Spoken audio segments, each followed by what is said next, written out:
Hello everyone. In this video, I will be reading part 2 of chapter 9 of the Scarlet Letter, Escape. And I will start on the last line of page 61. Pearl noticed the sadness which had suddenly come over her mother and became worried and uncomfortable. When the priest had gone by, she looked into her mother's face and said, "Is that the same priest who kissed me in the forest?" "Be quiet, little Pearl," whispered her mother.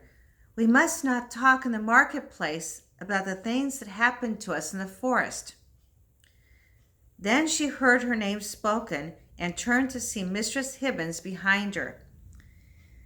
"Now, who would believe it?" the old woman whispered to Hester. "Look at our priest, Mr. Dimmesdale. He looks so godly today, and only a little while since he went from his study to walk in the forest. Ah, we know what that means, Hester Prynne.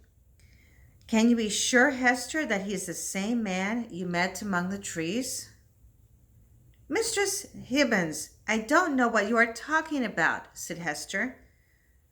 Was the old woman as mad as she seemed? Did she really dance in the forest with the evil one, the devil himself? Come, come, Hester. The Dark One knows those who have signed their names in his book." And laughing crazily, Mistress Hibbins walked on. By this time, the first prayers had been said in the church meeting house, and Hester could hear Mr. Dimmesdale beginning his sermon. She stood close to the scaffolded platform where she could hear most of his words. His voice was strong and clear and sweet. Sometimes he spoke quietly, and at other times with great passion. But Hester, who knew the guilt and misery in his heart, could hear in his voice a cry of pain, a cry from the very soul of the man. She listened, unable to move from the scaffold, that place of public shame which she knew so well. Little Pearl, meanwhile, had moved away and was playing and dancing about in the marketplace. Whenever she saw something which interested her, she ran across to it. She ran to stare at a group of Indians, then ran into the center of a group of sailors, who laughed and tried to join in her game, but she would not let them. The captain tried to kiss her, but she danced away. Then he called to her. "Your mother is the woman with the scarlet letter, isn't she?" he said. "Will you give her a message?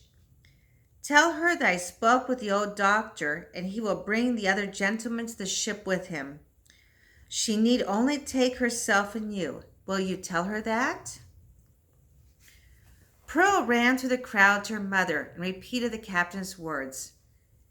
Hester listened with a growing misery. The plan for herself and the priest now seemed hopeless.